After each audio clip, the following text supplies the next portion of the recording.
आधुनिक समय में योग के पिता माने जाते हैं? Option A Acharya Rajneesh, option B Maharishi Mahesh Yogi, option C Tirumalai Krishnamacharya ji, या ऑप्शन डी है स्वामी राम। तो सही आंसर है त्रिरुमलाई कृष्णमाचार्य जी। अगला क्वेश्चन है, त्रिरुमलाई कृष्णमाचार्य निम्न योग शाखा से संबंधित है? भक्ति योग, ऑप्शन ए, ऑप्शन बी हठ योग, ऑप्शन सी ज्ञान योग, ऑप्शन डी कर्म योग। सही ऑप्शन है हठ योग।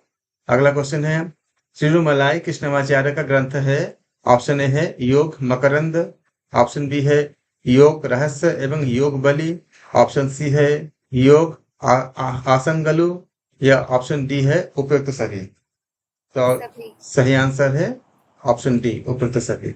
अगला क्वेश्चन है, तिरुमलाई कृष्णमाचार्य का संबंध है वैष्णव मत से? ऑप्शन ए, ऑप्शन बी है शैव मत से, ऑप्शन सी है शाक्त मत से, ऑप्शन डी है पूर्ण योग से। कैब मत से। नहीं, तिरुमलाई कृष्णमाचार्य का संबंध है वैष्णव मत से, याद रखेंगे किनसे है? वैष्णव मत से है। अगला क्वेश्चन है, तिरुमलाई कृष्णमाचार्य का संबंध ऑप्शन ए है आयुर्वेद, ऑप्शन बी है योग, ऑप्शन सी है आयुर्वेद एवं योग, ऑप्शन डी है प्राकृतिक चिकित्सा। तो कौन से सही होंगे? आयुर्वेद सी। एवं, हाँ जी, आयुर्वेद एवं योग। अगला क्वेश्चन है, तिरुमलाई कृष्णमाचार्य का योग निम्न से प्रेरित है? ऑप्शन ए है पतंजलि, ऑप्शन बी है याज्ञवल्क, ऑप्शन सी है उपयुक्त दोनों, ऑप्शन डी है इनमें से कोई नहीं। इनमें से कोई नहीं। नहीं, तिरुमलाई कृष्णमाचार्य का योग किससे प्रेरित है? इंस्पायर किससे थे? पतंजलि से भी थे और याज्ञवल्क्य से भी थे। तो क्या हो जाएगा? ऑप्शन सी करेक्ट होगा। महर्षि महेश योगी द्वारा प्रतिपादित है? ऑप्शन ए है क्रिया योग, ऑप्शन बी है भावातीत ध्यान, ऑप्शन सी है संन्यास योग, ऑप्शन डी है प्रत्याहार। अवतीत ध्यान। बिल्कुल सही है, भावातीत ध्यान। महेश योगी जी को रजनीश भी कहते हैं ना? रजनीश के बारे में बाद में बात करेंगे, हम यहाँ आपको खाली महेश योगी जी का ही नाम याद रखेंगे। भावातीत ध्यान पद्धति के प्रणेता कौन है? विवेकानंद, या तिरुमलाईचार्य कृष्णमाचार्य जी, या रामकृष्ण, या महर्षि महेश योगी? ऋषि महेश योगी। बिल्कुल सही है, महर्षि महेश योगी जी। अगला क्वेश्चन है, भावातीत ध्यान का स्रोत है? श्रीमद् भागवत गीता, वेदांत, रामायण, या वैशेषिक सूत्र? तो भावातीत ध्यान का स्रोत क्या है? श्रीमद् भगवत गीता। भगवत गीता। याद रखेंगे, भावातीत ध्यान का स्रोत क्या है? श्रीमद् भगवत गीता। अगला क्वेश्चन, योगाभ्यास का प्रभाव होता है शारीरिक, मानसिक, मनोचिकित्सीय, या उपयुक्त सभी? उपयुक्त सभी। क्या आ जाएगा? उपयुक्त सभी। एक्सलेंट, वेरी वेरी गुड, बहुत अच्छे। अगला क्वेश्चन, योगाभ्यास का चिकित्सीय उपयोग निम्न रोग में किया जाता है? ऑप्शन ए है मधुमेह, ऑप्शन बी है उच्च रक्तचाप, ऑप्शन सी है हाइपर थायराइड, ऑप्शन डी है उपयुक्त सभी। तो क्या हो जाएगा उपयुक्त इसमें? सभी। उपयुक्त सभी है, ऑप्शन डी करेक्ट करेक्ट होगा, वेरी वेरी। अगला क्वेश्चन है, निम्न विद्वान द्वारा की गई गीता की व्याख्या शीर्ष पर है? ऑप्शन ए है श्री श्यामाचरण लाहिरी, ऑप्शन बी है स्वामी राम, ऑप्शन सी है श्रीराम शर्मा आचार्य, ऑप्शन डी है इनमें से कोई नहीं। Option C. आप क्या बोल रहे हो? ऑप्शन कौन सा? Option C. आप ऑप्शन सी बोल रहे हो, श्रीराम शर्मा आचार्य। ऑप्शन सी, हाँ, श्रीराम शर्मा आचार्य जी ने भी बहुत अच्छे, बहुत सारे इन्होंने गायत्री पे उन्होंने काफी बहुत विस्तार से काम किए हैं। और गीता की जो व्याख्या जो के बारे में बात करेंगे, और तो जो ऑप्शन हमारे पास अवेलेबल है इनमें से मोस्ट अप्रोप्रिएट है ऑप्शन ए, श्री श्यामाचरण लाहिरी जी। अगला क्वेश्चन, श्री श्यामाचरण लाहिरी के अनुसार निम्न धर्म के लोग हैं? हिंदू, मुस्लिम, ईसाई, या उपयुक्त सभी? श्री श्यामाचरण लाहिरी के अनुयायी अनुसार नहीं, अनुयायी। श्री श्यामाचरण लाहिड़ी के अनुयायी है निम्न धर्म के लोग है हिंदू, मुस्लिम, ईसाई या उपयुक्त सभी। तो क्या हो जाएगा? तीनों ही थे, उपयुक्त सभी हो उपयुक्त जाएगा। सभी। बिल्कुल। अगला क्वेश्चन, श्री श्यामाचरण लाहिड़ी योग की निम्न पद्धति पर बल देते थे। भक्ति योग एवं कर्म योग, राजयोग, ज्ञान योग, उपयुक्त सभी। तो क्या आ जाएगा? उपयुक्त सभी। उपयुक्त सभी, क्योंकि भक्ति योग एवं कर्म योग पर भी ध्यान देते थे, जो बल देते थे, राजयोग पर भी और ज्ञान योग पर भी। अगला क्वेश्चन, श्री श्यामाचरण लाहिड़ी को निम्न पद्धति से ज्ञान प्राप्त हुआ। अभ्यास, शक्तिपात, शिक्षा, उपयुक्त में से कोई नहीं। तो क्या बोलोगे? शक्तिपात। शक्तिपात। एक्सलेंट, वेरी वेरी गुड, शक्तिपात। अगला क्वेश्चन, श्री श्यामाचरण लाहिड़ी ने निम्न ग्रंथ की व्याख्या की। गीता, संहिता, उपनिषद, उपयुक्त सभी। उपयुक्त सभी। बिल्कुल सही। श्री श्यामाचरण लाहिड़ी जी ने गीता भी, संहिता भी और उपनिषद की भी व्याख्या किए थे। अगला क्वेश्चन, श्री श्यामाचरण लाहिड़ी द्वारा की गई ग्रंथ दर्शनों की व्याख्या अधिकतर निम्न भाषा में है। हिंदी, संस्कृत, बंगला या मराठी। मराठी। नहीं, बंगाली है भाई, खुद बंगाली है, तो बांग्ला। श्यामाचरण लाहिड़ी, श्री श्यामाचरण लाहिड़ी द्वारा की गई ग्रंथ दर्शनों की व्याख्या अधिकतर किसमें है? बांग्ला में है। श्यामाचरण लाहिड़ी ने अपनाया हठ योग, राजयोग, क्रिया योग या तंत्र योग। क्रिया योग। क्या योग? क्रिया योग याद रखिएगा। श्री श्यामाचरण लाहिड़ी जी ने अपनाए थे क्या? क्रिया योग। अगला question, Himalayan International Institute of Yoga Science and Philosophy की स्थापना किसने की थी? ऑप्शन है आपके पास। ऑप्शन ए है स्वामी राम, ऑप्शन बी है श्री राम शर्मा आचार्य, ऑप्शन सी है श्री श्यामाचरण लाहिड़ी, ऑप्शन डी है स्वामी शिवानंद। Option A. बिल्कुल, एकदम सही है। Himalayan International Institute of Yoga Science and Philosophy की स्थापना स्वामी राम ने किए थे। अगला क्वेश्चन, स्वामी राम का जन्म स्थान है Garhwal Himalaya, option A, option B है कश्मीर हिमालय, ऑप्शन सी है केरल, ऑप्शन डी है महाराष्ट्र। सही आंसर है गढ़वाल हिमालय, याद रखेंगे। अगला क्वेश्चन है, स्पिरिचुअल जर्नी नामक पुस्तक के लेखक कौन है? श्री श्यामाचरण लाहिड़ी, ऑप्शन ए है श्री श्यामाचरण लाहिड़ी, ऑप्शन बी है स्वामी राम, ऑप्शन सी है स्वामी राम तीर्थ, ऑप्शन डी है सत्यानंद सरस्वती। Option B. जी, स्पिरिचुअल जर्नी नामक जो पुस्तक है उनके लेखक थे स्वामी राम। बहुत अच्छे, वेरी वेरी गुड। अगला क्वेश्चन है, श्री राम शर्मा आचार्य का संबंध निम्न संस्था से है। शांति कुंज, पहला ऑप्शन है शांति कुंज, ऑप्शन बी है एस व्यासा, ऑप्शन सी है कैवल्य धाम, ऑप्शन डी है उपयुक्त में से कोई नहीं। सर शांति कुंज। एग्जैक्टली, शांति कुंज। बहुत अच्छे। श्री राम शर्मा ने निम्न दैवीय शक्ति को सिद्ध किए थे। सावित्री, सविता, गायत्री या काली? गायत्री। Gayatri, very good. अगला क्वेश्चन, गायत्री मंत्र के जाप का संबंध निम्न से है। स्वामी राम से, ऑप्शन ए, ऑप्शन बी है श्री राम शर्मा आचार्य से, ऑप्शन सी है श्री श्यामाचरण लाहिड़ी से, ऑप्शन डी है विवेकानंद से।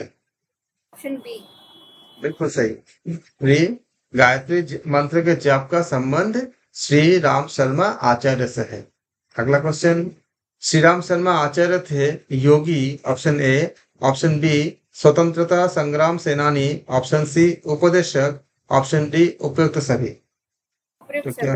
बिल्कुल सही, योगी भी थे, स्वतंत्रता संग्राम सेनानी भी थे और उपदेशक भी थे। Very very good. Shri Ram Sharma Acharya को गायत्री मंत्र की दीक्षा निम्न महापुरुष ने दी थी। ऑप्शन ए है पंडित मदन मोहन मालवीय जी, ऑप्शन बी है रामकृष्ण परमहंस देव, ऑप्शन सी है श्री अरविंद, ऑप्शन डी है महर्षि रमन। Option A. बिल्कुल सही, बहुत अच्छे। श्री राम शर्मा आचार्य को गायत्री मंत्र की दीक्षा पंडित मदन मोहन मालवीय जी ने दिए थे। अगला क्वेश्चन, श्री राम शर्मा आचार्य द्वारा प्रारंभ की गई पत्रिका, इसका नाम क्या है? ऑप्शन ए है नवयुग, ऑप्शन बी है अखंड ज्योति, ऑप्शन सी है सैनिक, ऑप्शन डी है युग धर्म। तो सही आंसर है अखंड ज्योति। अगला क्वेश्चन, ज्ञान योग के अंतर्गत ज्ञान की भूमिकाएं कितने हैं? ऑप्शन ए है 4, ऑप्शन बी है 6, ऑप्शन सी है 7, ऑप्शन डी है 10। तो ज्ञान की कितनी भूमिकाएं हैं? 7 भूमिकाएं हैं। तो ऑप्शन सी करेक्ट हो जाएगा। ज्ञान योग के अंतर्गत ज्ञान की जागृत भूमिकाएं हैं शुभेच्छा, सुविचारणा, यानी यहाँ पे खाली विचारणा है, लेकिन जो ग्रंथ मिलते हैं उसमें सुविचारणा है, एक ही बात है। यहाँ पे ऑप्शन के अकॉर्डिंग शुभेच्छा या विचारणा या तनुमानसा या उपयुक्त सभी, तो क्या है? ये सारे ही है। शुभेच्छा, सुविचारणा, तनुमानसा, असंशक्ति, पदार्थ भावना, इस तरह से ये सारे हैं। तूर्य का भी इसमें आते हैं। अगला क्वेश्चन, ज्ञान योग हेतु आवश्यक है। ऑप्शन ए है भौतिक ज्ञान, ऑप्शन बी है भक्ति, ऑप्शन सी है सठ संपत्ति, ऑप्शन डी है उपयुक्त में से कोई नहीं। ऑप्शन सी बिल्कुल सही। ज्ञान योग हेतु क्या आवश्यक है? छठ संपत्ति। भक्ति से क्या भक्ति योग होती है, ज्ञान योग नहीं। ज्ञान योग के लिए क्या? छठ संपत्ति। अगला क्वेश्चन हमारे पास, ज्ञान योग के अंतर्गत छठ संपत्ति में निम्न आवश्यक है। शम, दम, तितिक्षा, उपरति, श्रद्धा, समाधान, उपयुक्त सभी। उपयुक्त सभी। बहुत अच्छे, बहुत ही बढ़िया। ज्ञान योग के अंतर्गत जो छठ संपत्ति है उसमें क्या? शम, दम, तितिक्षा, उपरति, श्रद्धा, समाधान, ये सारे हैं। अगला क्वेश्चन, ज्ञान योग का सर्वश्रेष्ठ विवेचन निम्न ग्रंथ में है। ऑप्शन ए है गीता, ऑप्शन बी है रामायण, ऑप्शन सी है मीमांसा सूत्र, ऑप्शन डी है पातंजलि योग सूत्र। गीता बिल्कुल सही आंसर है। अगला क्वेश्चन, ज्ञान योग हेतु आवश्यक है श्रवण, मनन, निधिध्यासन या उपयुक्त सभी। तो क्या हो जाएगा इसमें? उपयुक्त सभी इसका सही आंसर है। एक्सलेंट। ज्ञान योग के अंतर्गत निम्न की प्राप्ति होती है। सविकल्प समाधि, निर्विकल्प समाधि, सद्योमुक्ति या उपयुक्त सभी। बिल्कुल सही है। अगला क्वेश्चन है, ज्ञान योग के अंतर्गत ज्ञान हेतु आवश्यक है। ऑप्शन ए है विवेक, ऑप्शन बी है वैराग्य, ऑप्शन सी है तटस्थ भाव, ऑप्शन डी है उपयुक्त सभी। तो क्या हो जाएगा इसमें? उपयुक्त सभी करेक्ट है। अगला क्वेश्चन, भक्ति योग के अंतर्गत स्वीकार किया जाता है। ऑप्शन ए है ईश्वर की सर्वशक्तिमत्ता, ऑप्शन बी है ईश्वर की सर्वश्रेष्ठता, ऑप्शन सी है समर्पण, ऑप्शन डी है उपयुक्त सभी। Option D. तो क्या हो जाएगा आपका इसमें? भक्ति योग के अंतर्गत आपका सारे आते हैं। ईश्वर की सर्वशक्तिमत्ता, ईश्वर की सर्वश्रेष्ठता और समर्पण। तो क्या हो जाएगा? डी सही हो जाएगा। भक्ति शब्द की व्युत्पत्ति किस धातु से हुई है? ऑप्शन ए है भज, ऑप्शन बी है भजन, ऑप्शन सी है भक्त, ऑप्शन डी है भक्ति। भज धातु से हुई है, तो ऑप्शन ए करेक्ट हो जाएगा। अगला क्वेश्चन, भज का अर्थ है। ऑप्शन ए है सेवा, ऑप्शन बी है ज्ञान, ऑप्शन सी है कर्मकांड या फिर ऑप्शन डी है ज्योतिष।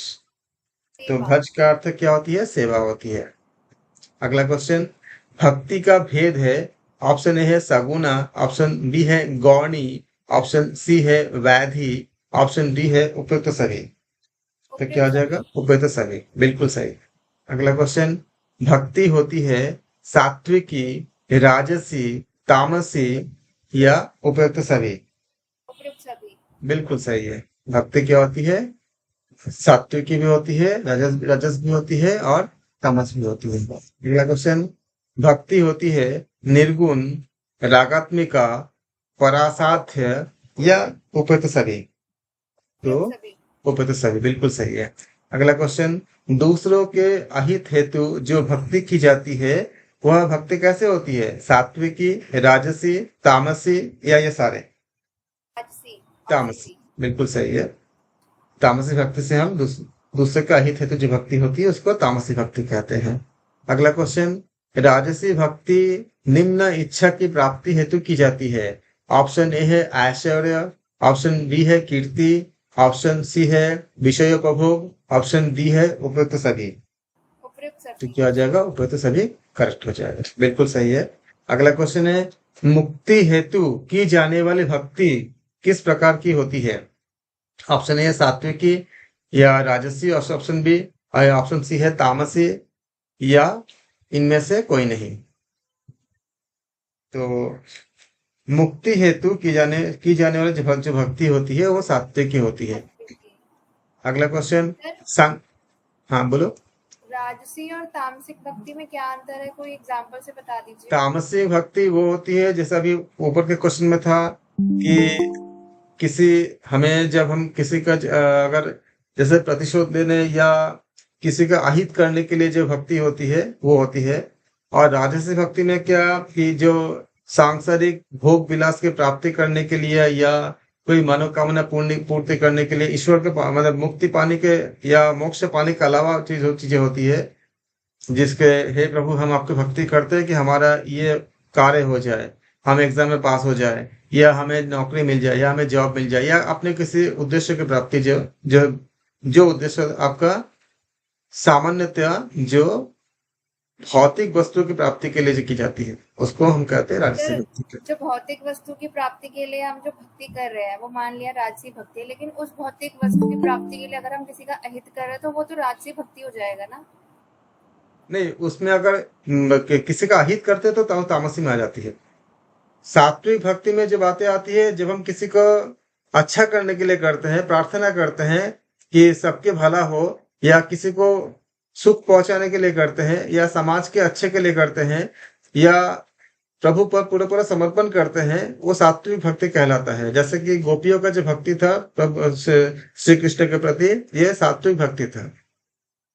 और राजसिक भक्ति में हम सांसारिक वस्तु की प्राप्ति करने के लिए, जैसे हम एग्जाम में पास हो जाए, ये भी तो भक्ति होती है ना। हमें जॉब लग जाए तो हम उस समय ज्यादा कुछ हम जैसे पूजा पाठ कर लेते हैं या भक्ति करते हैं, वो राजसिक होती है।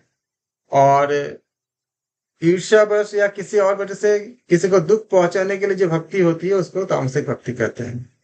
Okay sir.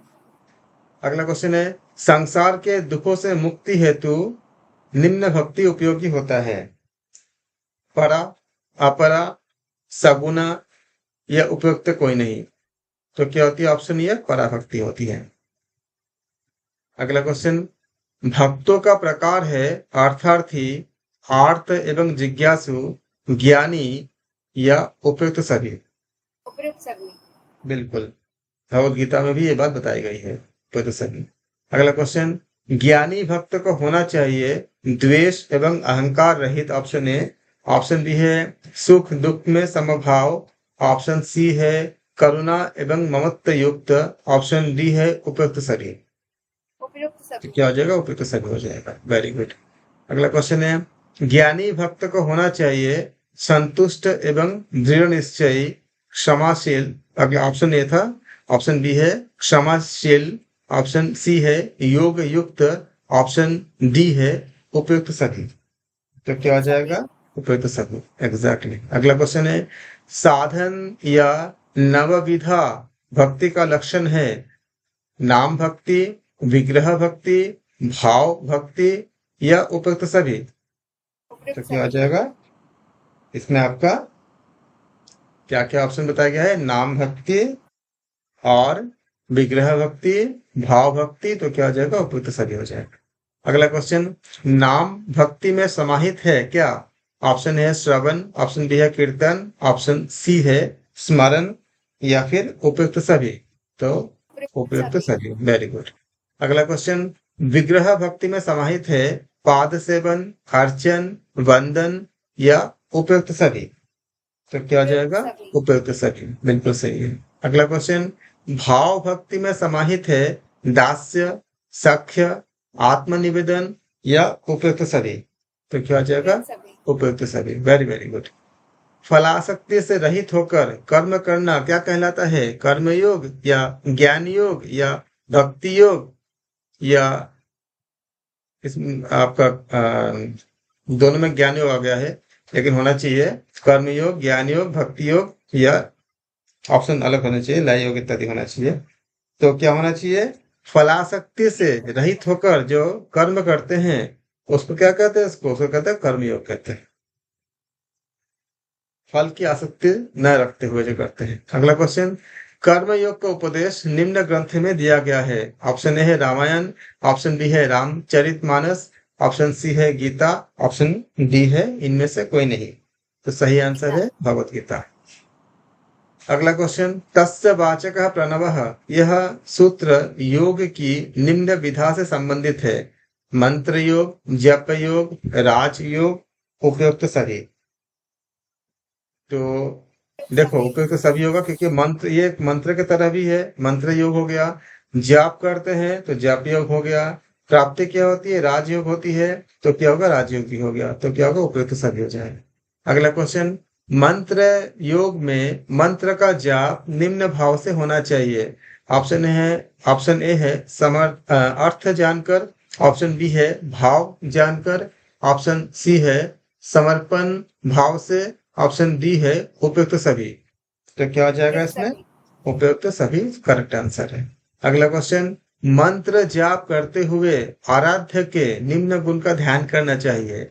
ऑप्शन है स्वरूप, ऑप्शन बी है ऐश्वर्य, ऑप्शन सी है गुण, ऑप्शन डी है उपयुक्त सभी। तो सही आंसर है उपयुक्त सभी। अगला क्वेश्चन, मंत्र जप योग का संबंध निम्न ऋषियों में से है। ऑप्शन ए है वशिष्ठ एवं कश्यप, ऑप्शन बी है गर्ग एवं भारद्वाज, ऑप्शन सी है नारद एवं अगस्त्य, ऑप्शन डी है उपयुक्त सभी। तो क्या होगा? सभी। उपयुक्त सभी। वेरी वेरी गुड, बहुत अच्छे। अगला क्वेश्चन, मंत्र योग में निम्न का महत्व है। दीक्षा एवं भक्ति, शुद्धि एवं आसन, पंचांग पाठ एवं आचार, या उपयुक्त सभी। उपयुक्त तो सभी। क्या हो जाएगा? उपयुक्त सभी। अगला क्वेश्चन, मंत्र योग में निम्न का महत्व है। धारणा एवं Divya संस्थिति। Option A, option B है प्राणायाम, न्यास एवं मुद्रा, ऑप्शन सी है पूजन हवन एवं तर्पण, ऑप्शन डी है उपयुक्त सभी। तो क्या हो जाएगा? उपयुक्त सभी सही आंसर होगा। अगला क्वेश्चन, मंत्र योग में निम्न क्रिया सम्मिलित है। तर्पण, बलि, जप, या उपयुक्त सभी। उपयुक्त सभी। मंत्र योग में आपका सारे ही विद्यमान होते हैं। मंत्र जप में बलि होती है आत्म बलि, ऑप्शन ए, ऑप्शन बी है नारियल या नारिकेल फल, ऑप्शन सी है काम आदि, ऑप्शन डी है उपयुक्त सभी। उपयुक्त सभी। उपयुक्त सभी, ठीक है। मंत्रों का जप किया जाता है वाचिक, उपांशु, मानस, या उपयुक्त सभी। तो उपयुक्त सभी। उपयुक्त सभी। राजयोग का सर्वाधिक महत्वपूर्ण ग्रंथ है रामायण, गीता, पातंजलि योग सूत्र, या इनमें से कोई नहीं। तो उपयुक्त से कोई नहीं होगा, या पतंजलि योग सूत्र होगा, या रामायण होगा, या गीता होगा। राजयोग का सर्वाधिक महत्वपूर्ण ग्रंथ क्या है? पातंजलि योग सूत्र, अकॉर्डिंग टू ऑप्शंस। वह यूनानी दार्शनिक जिसने राजयोग की प्रशंसा किए हैं कौन थे? पाइथागोरस या प्लेटो या उपयुक्त दोनों, या इनमें से कोई नहीं। तो सही ऑप्शन है उपयुक्त दोनों। पाइथागोरस ने भी किए थे और प्लेटो ने भी किए थे। अगला क्वेश्चन,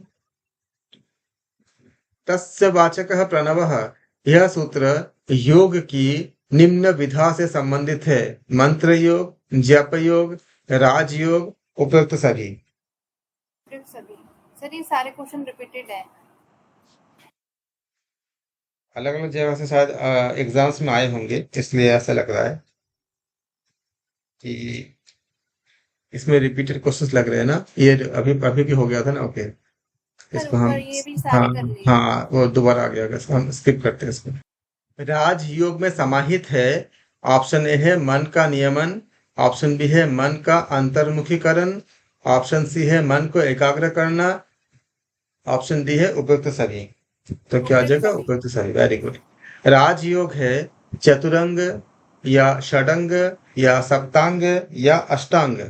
तो ये अष्टांग योग होती है। बिल्कुल, ऑप्शन डी करेक्ट है, अष्टांग। अगला क्वेश्चन, राजयोग है प्राण संरोध या चित्तवृत्ति निरोध या प्राण निरोध? ऑप्शन डी है ज्ञान। तो क्या आ जाएगा? चित्तवृत्ति निरोध, जो हम योग दर्शन में भी हम अध्ययन करते हैं, पढ़ते हैं। अगला क्वेश्चन, राजयोग का अंतिम लक्ष्य क्या है? समाधि, कैवल्य, सिद्धि प्राप्ति या स्वास्थ्य? कैवल्य। बिल्कुल सही, कैवल्य। अगला क्वेश्चन, हठ योग की परिणति होती है राजयोग में, कर्म योग में, भक्ति योग में या ज्ञान योग में? हठ योग की परिणति होती है राजयोग में होती है। ऑप्शन ए करेक्ट है। Very good. हठ शब्द में हकार का तात्पर्य क्या होती है? सूर्य, चंद्रमा, ज्ञान या प्राण? सूर्य। हठ शब्द में ठकार का अर्थ क्या होती है? सूर्य, चंद्रमा, ज्ञान या प्राण? चंद्रमा। हठ शब्द का मतलब क्या होती है? चंद्रमा। बहुत से मतलब होते हैं, उनमें से एक मतलब है चंद्रमा। चंद्रमा। कुंडलिनी जागरण क्रियात्मक उद्देश्य है हठ योग का, ज्ञान योग का, राजयोग का या फिर भक्ति योग का? कुंडलिनी जागरण क्रियात्मक उद्देश्य किसके है? हठ योग का। अगला क्वेश्चन, वाम एवं दक्षिण स्वर एक से सुषुम्ना में प्राण संचार होता है, यह मान्यता है राजयोग की, ज्ञान योग की, हठ योग की या फिर भक्ति योग की? यह है हठ योग की। हठ योग के अनुसार वाम एवं दक्षिण स्वर एक से सुषुम्ना में प्राण संचार होता है। अगला क्वेश्चन, हठ योग है चतुरंग योग, षडंग योग, सप्तांग योग या अष्टांग योग? घटस्थ सप्त साधनम पढ़े है ना किरण संगीता में, तो क्या हो जाएगा? सप्तांग योग हो जाए। बट सर हठ योग के ग्रंथ तो बहुत सारे हैं जो अलग अलग बताते हैं अपने अंगों को, कोई चतुरांग, कोई षडांग।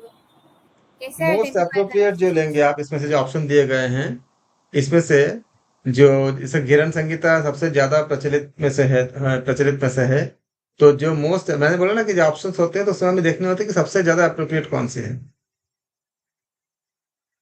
हठ योग के घटस्थ सप्त साधनम हमने पढ़ा ना हमने। हठ योग का अनन्य आश्रित संबंध है राजयोग से, भक्ति योग से या ज्ञान योग से या फिर कर्म योग से? राजयोग से। Option A correct. राज योग का वर्णन निम्न उपनिषद में प्राप्त होते हैं। ऑप्शन ए है आपके पास ऋषिकी ब्राह्मण उपनिषद, यह आपका जो बातें बताई गई है, ऑप्शन आपके पास ऋषिकी ब्राह्मण उपनिषद या तेज बिंदु या उपयुक्त दोनों या इनमें से कोई नहीं?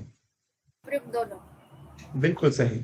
राजयोग का वर्णन ऋषिकी ब्राह्मण उपनिषद में भी है और तेज बिंदु उपनिषद में भी है, इसलिए क्या आपको उपयुक्त दोनों सही हो जाएंगे।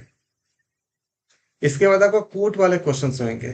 कूट वाले में आपको क्या होगा बताने हैं। एक देखो, जैसे माया सभ्यता का संबंध में क्या बातें बताई गई है। आपको 4 स्टेटमेंट है, उसके बाद कूट बताई गई है। तो पहला स्टेटमेंट क्या है?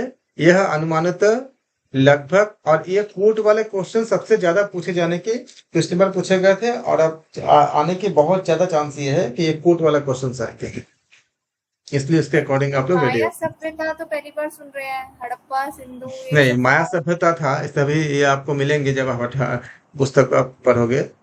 तो माया सभ्यता का संबंध में सही बात क्या है इसके बारे में, यह अनुमानतः लगभग 600 से 900 ईसा पूर्व प्राचीन थी, पहला स्टेटमेंट है। अमेरिका में इसका प्रमाण मिले, दूसरे हैं।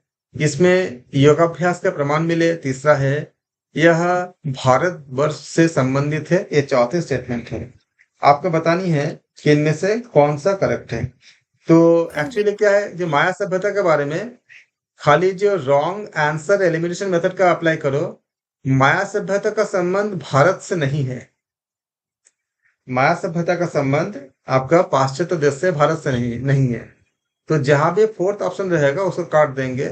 तो फोर्थ ऑप्शन अगर ये बात अगर गलत है लास्ट वाली, तो क्या हो जाएगा आपका, पहला ऑप्शन कट गया, ऑप्शन बी कट गया और ऑप्शन सी भी कट गया। तो क्या हो जाएगा, ऑप्शन डी करेक्ट होगा।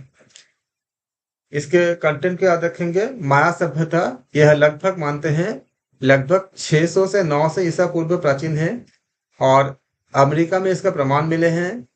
इसमें योगाभ्यास के प्रमाण मिले हैं। तो ये सारे तीनों बातों का आप याद रखेंगे। किसी और क्वेश्चन में किसी और तरह से आ सकता है। सांख्य दर्शन का संबंध में सही है, क्या बात सही है?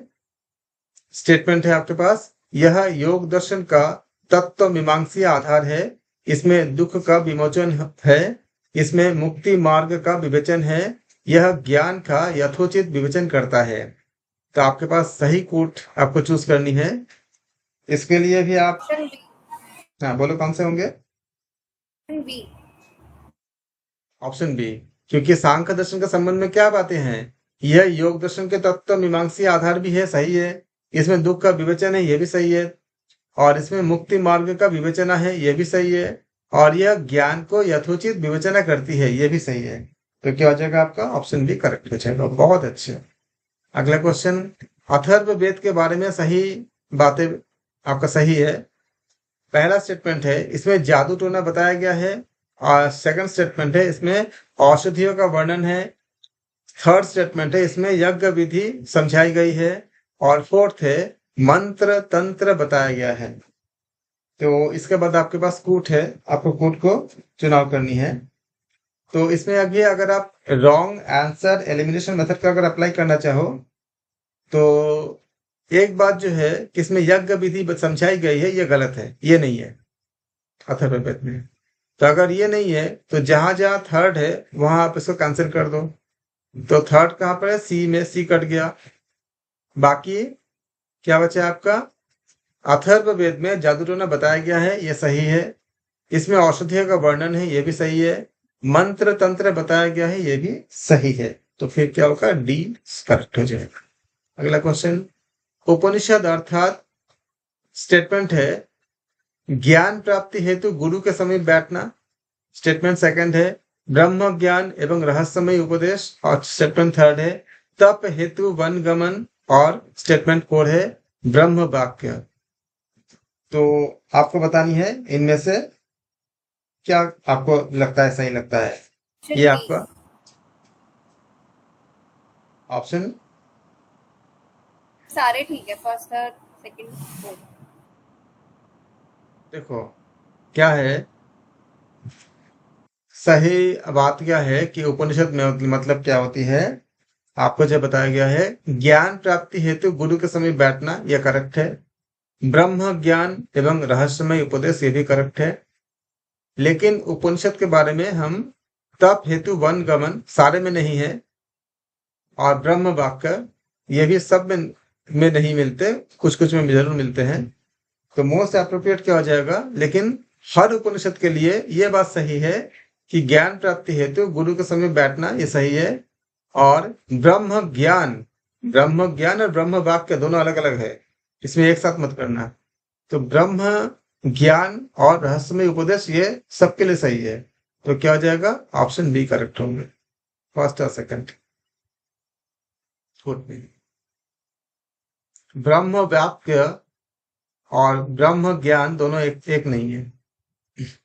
अगला क्वेश्चन, योग दर्शन है, स्टेटमेंट से आपके पास आस्तिक एवं त्रैतवादी दर्शन। स्टेटमेंट 2 है आस्तिक एवं द्वैतवादी दर्शन और स्टेटमेंट 3 है आस्तिक एवं द्वैतवादी दर्शन और स्टेटमेंट 4 है कल्याणकारी एवं व्यावहारिक दर्शन।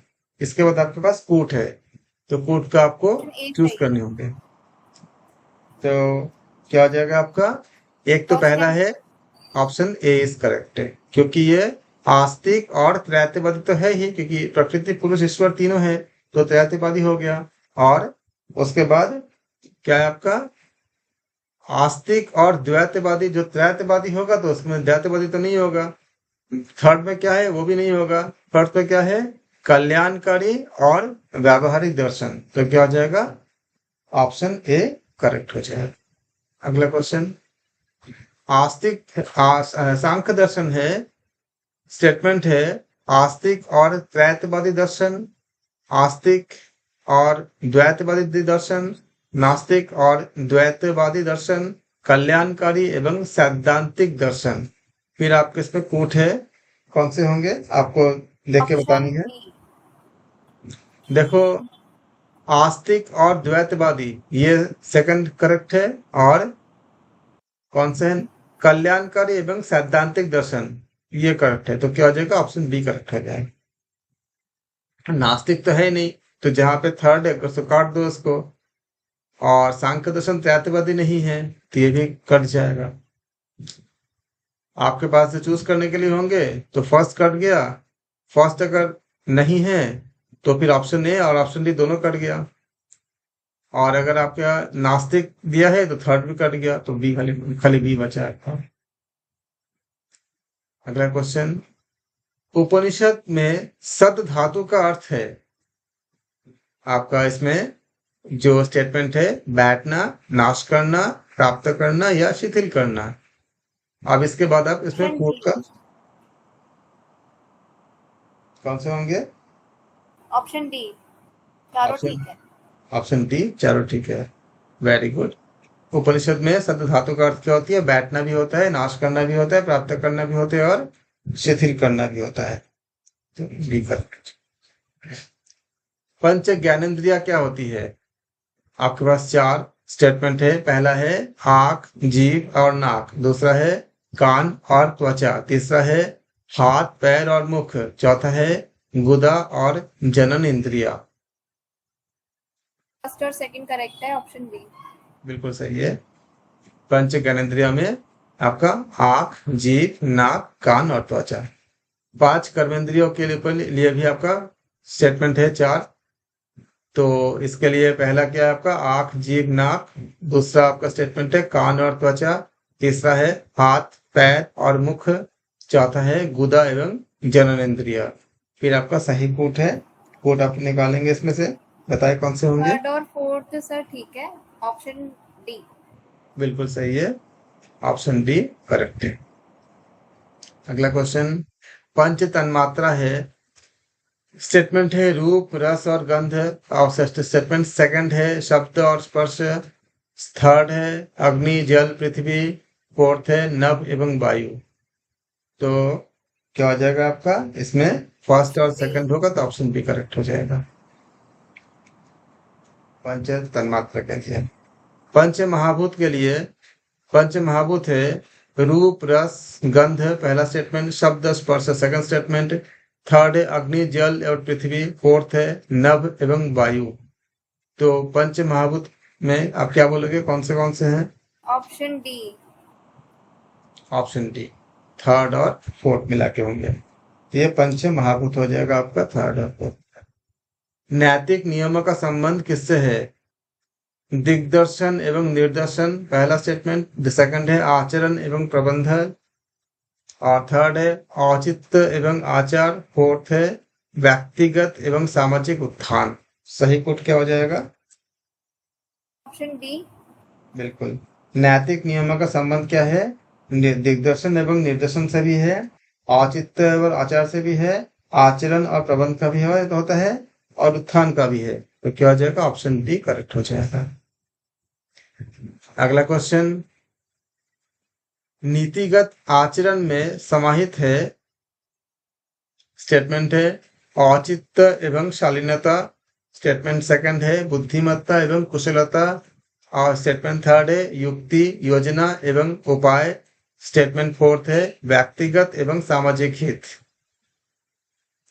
Option B. बिल्कुल सारे ही है, तो डी हो जाए।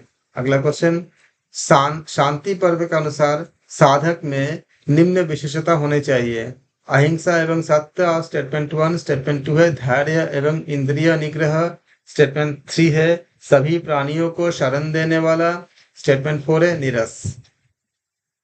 Option D. Option D correct है। फर्स्ट सेकंड थर्ड, क्योंकि निरस्त होगा ही नहीं कहते हैं। अगला क्वेश्चन, पातंजलि योग का दार्शनिक सिद्धांत है। स्टेटमेंट है त्रैतवादी एवं ईश्वरवाद। स्टेटमेंट 2 है प्रमाण त्रयवाद। स्टेटमेंट 3 है परिणामवाद एवं विवेक ख्यातिवाद। स्टेटमेंट 4 है पिंड ब्रह्मांडवाद। तो इसमें से क्या हो जाएगा आपका? आप देखो, पातंजलि योग दर्शन में पिंड ब्रह्मांड के बारे में कोई बात नहीं है, तो फोर्थ आपका रॉन्ग हो जाएगा।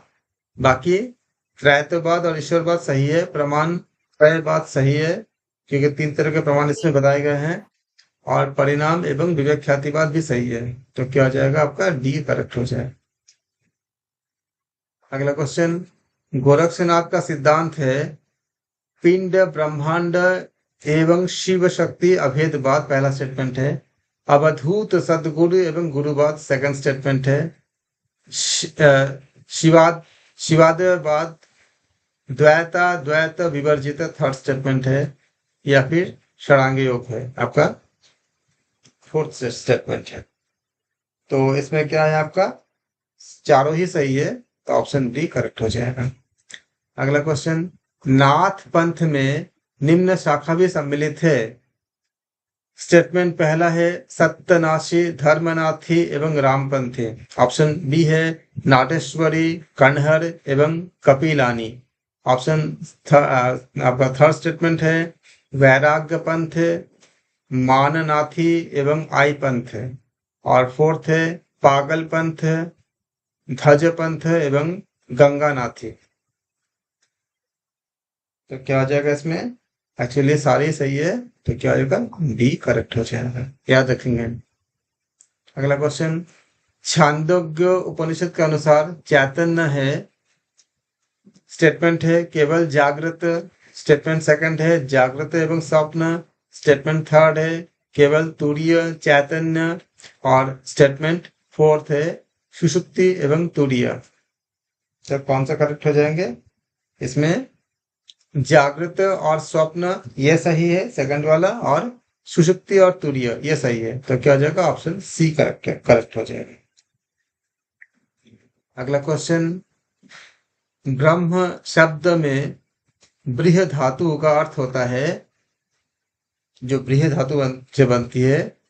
स्टेटमेंट 1 है बढ़ना। स्टेटमेंट 2 है फैलना। स्टेटमेंट 3 है व्यास होना। स्टेटमेंट 4 है परम तत्व। Option D. ये तीनों ही सही है, बढ़ना, फैलना और व्यास होना। तो क्या हो जाएगा? डी करेक्ट हो जाए, ब्रह्म तत्व, क्योंकि ये बृह धातु से बने हैं। अगला क्वेश्चन, कौन सा कोश मानव एवं पशु में समान है? स्टेटमेंट 1 है अन्नमय प्राणमय। स्टेटमेंट 2 है अन्नमय मनोमय विज्ञानमय। स्टेटमेंट 3 है अन्नमय विज्ञानमय आनंदमय। या स्टेटमेंट 4 है मनोमय। फिर आपका कोट है नीचे, बताए कौन सा कोट सबको सही लगता है? फिर option B. Option B first और फोर्थ, अन्नमय प्राणमय और मनोमय, ये दोनों कॉमन है, बिल्कुल सही है। अगला क्वेश्चन, शिव संहिता में योग के प्रकार है हठ योग एवं राजयोग, मंत्र योग एवं लय योग, राजयोग एवं स्वर योग एवं मंत्र योग। ये आपका 4 स्टेटमेंट है। इसके बाद आपका फूड चूज करनी है। तो शिव संहिता में हठ योग और राजयोग है, मंत्र योग और लय योग है। तो क्या हो जाएगा? ऑप्शन ए करेक्ट हो जाएगा। याद रखेंगे, हठ योग, राजयोग, मंत्र योग और लय योग, ये आपका किसमें है? शिव संहिता में। अगला क्वेश्चन, सुमिलित करनी है। इसमें जो कंटेंट आपको दी गई है, ये आपका कंटेंट इस तरह से है कि यहाँ आपको एक टेबल दिए गए हैं, इस टेबल के अकॉर्डिंग आपको आंसर देने हैं। सुमिलित करने हैं वाचस्पति मिश्र, विज्ञान भिक्षु, व्यास, नारायण तीर्थ, भोजराज। इनके साथ आपका सूची 1 था। सूची 2 में राज मार्तंड, योग भाष्य, योग वार्तिकी, सूत्रार्थ बोधिनी तत्व वैशारिति। ऑप्शन ए तत्व भी है। वैशारथी, इसमें से आपको चुनाव करनी है।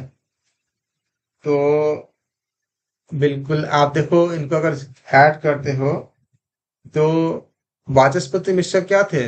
तत्व वैशारदी संबंध है। तो क्या हो जाएगा आपका? वन के साथ ये हो जाएगा। सेकंड क्या है आपका? विज्ञान भिक्षु। विज्ञान भिक्षु का संबंध किससे है? योग वार्तिकी से है। तो क्या हो जाएगा? ये हो जाएगा, सी हो जाएगा। तो कौन से है? वन का ई एक ही जगह है, बस ऑप्शन ए आपका ऐसे करेक्ट हो गया क्योंकि वन का ई और कहीं ही नहीं है। अगर आपको सारा कुछ करने का समय नहीं है या पता नहीं है तो खाली वन का ई ये खाली एक ही जगह पे ऑप्शन में है, तो इससे आपको पता चल गया कि आंसर ये है। बाकी मैं बता देता हूं आपको।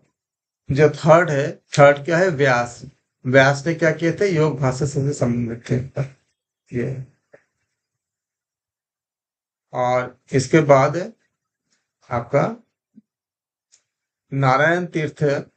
तो नारायण तीर्थ का संबंध किससे थे? फोर्थ नंबर में नारायण तीर्थ का संबंध आपका सूत्रार्थ बोधिनी से थे। तो क्या हो जाएगा? ये आपका ये मैच कर जाएगा। फिर भोजराज। भोजराज का संबंध किससे था? राज मार्तंड से था। तो ये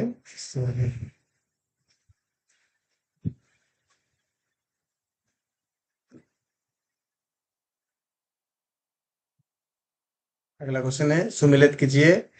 सूची वन में है त्रिदोष, त्रिगुण, अन्य प्राणी, प्राकृतिक प्रकोप। सूची टू में है आधि भौतिक दुख, आधि दैविक दुख, शारीरिक दुख या मानसिक दुख। अब इसमें से आपको मिलान करनी है। तो आप देखो त्रिदोष, तो त्रिदोष इसके साथ क्या होगा?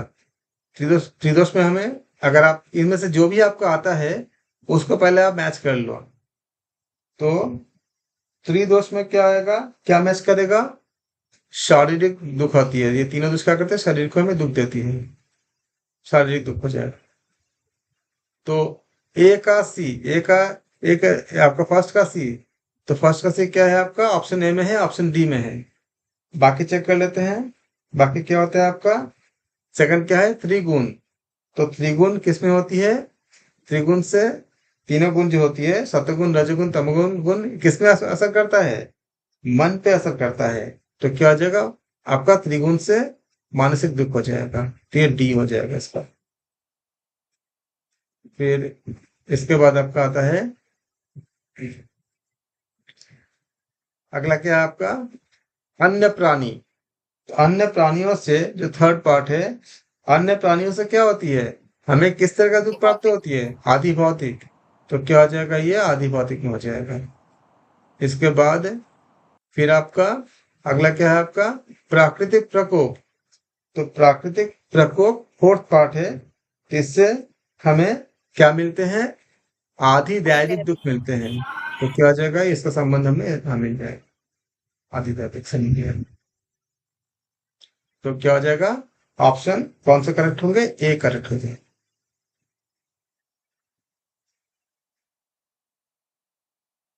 अगला क्वेश्चन सुमिलित करनी है। सूची वन में है योगश्चित्त वृत्ति निरोध और योग कर्म सुकौशलम तंग पाकेन मनसा अपश्यम। और चौथा क्या है? काय वांग मन कर्म योग। अब इसके बाद सूची सेकंड में क्या है? तत्वार्थ सूत्र। ऑप्शन मतलब एबीसीडी में बी में है ऋग्वेद, सी में है भगवत गीता और डी में है पतंजलि योग सूत्र। क्या सभी आप जानते हो कि योगश्चित्त वृत्ति निरोध ये परिभाषा किसमें बताई गई है? पतंजलि योग सूत्र में। तो पहले के साथ किसके होंगे? पहले के साथ आपका हो जाएगा डी का हो जाएगा। तो एक ऑप्शन तो कट गया, जो लास्ट ऑप्शन है ये कट गया आपका। तो मतलब आपका योगश्चित्त वृत्ति निरोध की बात करेंगे तो इसका साथ आपका ऐसे बनेगा। फिर आपका अगले में क्या है? योग कर्म सुकौशलम किसके साथ है संबंध है? ये भगवत गीता के साथ संबंध है, तो क्या हो जाएगा आपका सेकंड के साथ आपका थर्ड हो जाएगा, सी हो जाएगा। उसके बाद अगला क्या है, तंग पाके न मनसा अवश्यम। तो थर्ड के साथ ये किसने बताया गया है, कहाँ बताया गया है? ये ऋग्वेद में बताया गया है। तो थर्ड के साथ क्या हो जाएगा, बी मैच कर जाएगा। तो जहां थर्ड है वहां से हम बी के ले लेंगे, ऋग्वेद पे ले लेंगे।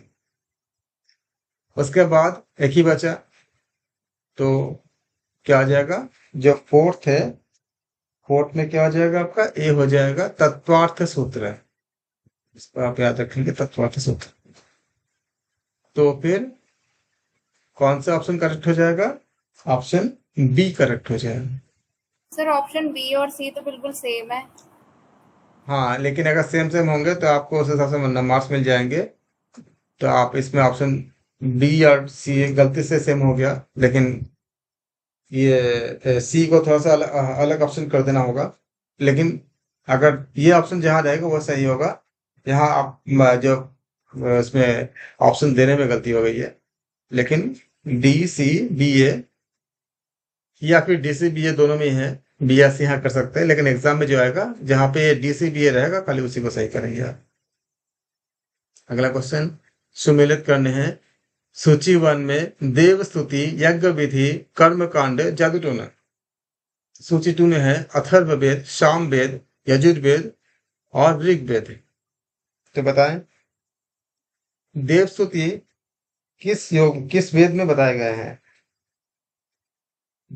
तो देव स्तुति जो है वो हमें ऋग्वेद में बताए गए हैं। ठीक है। तो ऋग्वेद में क्या है, 1 के साथ आपका डी हो जाएगा। तो 1 के साथ डी कहाँ पर है, खाली ऑप्शन सी में ही है। तो आपका आंसर यहीं से मिल गया कि ऑप्शन सी करेक्ट है। लेकिन अगर आप बाकी का आप जानना चाहते हो तो बाकी आप कर सकते हो। सेकंड क्या है आपका, यज्ञ विधि। यज्ञ विधि कहाँ बताया गया है, यजुर्वेद में, इसको याद रखेंगे। फिर आपका थर्ड क्या है, कर्मकांड। कर्मकांड कहाँ बताया गया है, सामवेद में। फिर आपका है जादूटोना, कहाँ बताया गया है, अथर्ववेद में। तो इस तरह से आप इसको ऑप्शन सी करेक्ट हो जाएंगे। फिर आपका है, फिर से सुमिलित करने के लिए द्वैतवाद। इसमें से आपका जो ऑप्शन है, क्या क्या आपका इसमें है, द्वैतवाद, वेदांत, द्वैतवाद, अद्वैतवाद, त्रैतवाद, बहुदेववाद। और इसके सूची 2 में है, क्या क्या है आपका, वेदांत, योग, वेद या सांख्य। ऑप्शन सी इनका सही है। कौन सा सही है, ऑप्शन सी सही है। आपको सी लगता है? सर ओके, द्वैतवाद को सिर्फ सांख्य से मिलाया और सिर्फ डी ही है फर्स्ट का ना। बिल्कुल सही। बस वो कितने जल्दी आंसर आ गया ना। तो द्वैतवाद, इसके बाद आप देखते हो कि उसके बाद क्या आपका अद्वैतवाद। अद्वैतवाद कौन बोलता है, वेदांत बोलता है। और फिर क्या आपका त्रैतवाद। त्रैतवाद क्या है आपका, तो किसके साथ होती है, योग दर्शन के साथ, मतलब योग के साथ है। और बहुदेववाद, तो वेद में हमें क्या मिलते हैं, हमको बहुदेव के, बहुत से देवताओं की पूजा होती है। तो वेद क्या है आपका, बहुदेववाद से संबंध होते हैं वेद का, बहुदेववाद। अगला क्वेश्चन सुमिलित करने के लिए ऑप्शन आपके पास है, पहले सूची दिया है, प्रमाण विपर्य विकल्प निद्रा स्मृति है आपका, स्मृति मतलब 5 है। सूची 2 में है पूर्व अनुभव आधारित ज्ञान, तमोगुण परक ज्ञान, निराधार ज्ञान, मिथ्या ज्ञान, या ई है यथार्थ ज्ञान। तीन में ऑप्शन से, बी हाँ जी, प्रमाण से स्मृति क्या तो होती है, हुई ना। यथार्थ ज्ञान होती है। प्रमाण से यथार्थ ज्ञान होती है। तो यहाँ हम क्या देखेंगे, हम प्रमाण के साथ हमारा यथार्थ ज्ञान मिल जाएगा हमारा इसमें। और इसके बाद बाकी हम चेक करेंगे। प्रमाण का आपका ई होगा, तो ई आपका 2 जगह है, ऑप्शन बी में है, ऑप्शन डी में है। बाकी आप चेक करेंगे। विपर्य, विपर्य क्या होती है, विपर्य के साथ क्या मैच करेगा, विपर्य के साथ आपका मैच करेगा मिथ्या ज्ञान। तो विपर्य क्या, मिथ्या ज्ञान, यानी सेकंड का डी होगा। तो सेकंड का डी और पहले का ई किसमें है, ऑप्शन बी में है। तो आपको इसी जगह पे आंसर मिल जाती है, ऑप्शन बी में आपका आंसर मिल गया। तो क्या हो जाएगा आपका, बाकी आप चेक कर लो। विकल्प, विकल्प क्या होती है, विकल्प से आपका निराधार ज्ञान होती है, तो सी हो जाएगा। फिर आपका निद्रा, निद्रा से क्या होती है, निद्रा से आपका, निद्रा क्या तमोगुण परक होता है, तो तमोगुण परक ज्ञान ये निद्रा होती है। और स्मृति क्या होती है, पूर्व अनुभव पर आधारित ज्ञान जो हमें याद रहता है। तो क्या हो जाएगा आपका, फिफ्थ का ए हो जाएगा, तो ऑप्शन बी करेक्ट हो जाएगा। अगला क्वेश्चन सुमिलित करने हैं सूची 1 और सूची 2 में। सूची 1 में है श्री अरविंद, गोपी कृष्ण, पंडित गोपी कृष्ण। फिर आपका है महेश योगी और महात्मा गांधी। सूची 2 में है अनासक्ति योग, भावातीत योग, कुंडलिनी योग, पूर्ण योग। तो इसमें आपको जो सूची करेंगे, तो आप ये देखो कि जिनको आपको लेखक और आपको उन्होंने किस तरह के आपका योग को स्टैब्लिश किए थे, उनके नाम से आपको मैचिंग करनी है। तो ऑप्शन बी। देखो अरविंद जी ने क्या किए थे, पूर्ण योग। तो आपको चलो अच्छा इसके बोलो, मैच कराओ कितना और क्या होगा। सर अरविंद जी का पूर्ण योग था, महेश योगी जी का भावातीत योग था, महात्मा गांधी का अनासक्ति योग था, और बचे गोपी कृष्ण जी उनका कुंडलिनी योग है। तो कौन से होंगे, ऑप्शन बी। डी बता, ऑप्शन बी बता रहे हो ना, सर ये क्योंकि श्री अरविंद जी का पूर्ण योग था और पंडित गोपी कृष्ण जी का क्या था, कुंडलिनी योग था, कुंडलिनी योग। महेश योगी का भावातीत योग था और महात्मा गांधी का अनासक्ति योग था। सुमिलित कीजिए। श्री अरविंद, विवेकानंद, दयानंद सरस्वती, श्रीरुमलाई कृष्णमाचार्य। और सूची 2 में है सत्यार्थ प्रकाश, योग मकरंद, प्रेम योग, सिंथेसिस ऑफ योग। तो इसका आप ऑप्शन ए ठीक है। ऑप्शन ए आपको सही लगता है।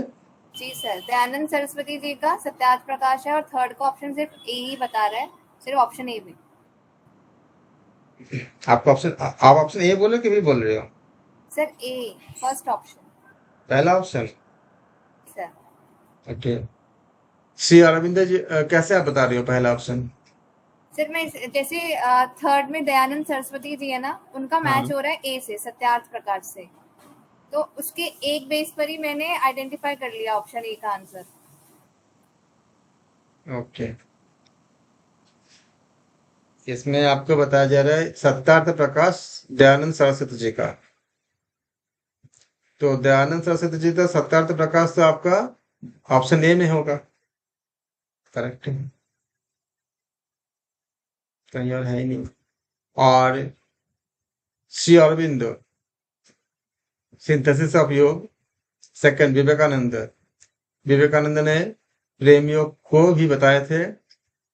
दयानंद सरस्वती सत्यार्थ प्रकाश, और तिरुमलाई कृष्णमाचार्य इन्होंने क्या किया था, योग मकरंद।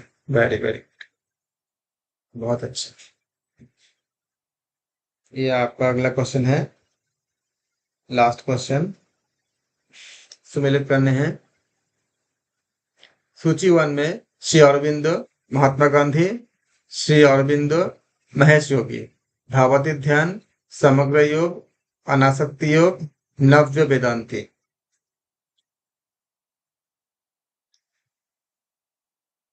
तो कौन से होंगे, सर देखो ऑप्शन बी। ऑप्शन बी बता रहे हो, सर ऑप्शन बी में आपका देखो सेकंड में क्या बता रहे हैं, महात्मा गांधी, महात्मा गांधी के साथ तो आपका अनासक्ति योग है ही, तो सी और डी ऐसे कट गया। फिर आपका श्री अरविंद के साथ आपका नव्य वेदांती है, तो ए और बी में ही होगा, दोनों में कॉमन है। थर्ड क्या है आपका? थर्ड बताया गया है श्री अरविंदो। तो श्री अरविंदो ने क्या किए थे? एक आपको बचा भावाती ध्यान, लेकिन भावाती ध्यान तो कौन किसने किए थे? महर्षि महेश योगी जी ने किए थे। तो क्या हो जाएगा थर्ड के साथ? बताओ कौन से होंगे? Sir option B. Option B बता रहे हो? जी थर्ड सर। क्या है आपका? अरविंद जी है। तो ऑप्शन बी में क्या बताया गया है? थर्ड में बी बताया गया, समग्र योग। और फोर्थ क्या है आपका? महेश योगी। महेश योगी के साथ आपका भावाती ध्यान। Exactly right, very very good. इस तरह से हमने यूनिट 1 के हमने आज पूरा कंप्लीट किए, पार्ट सारे 4 पार्ट कंप्लीट किए।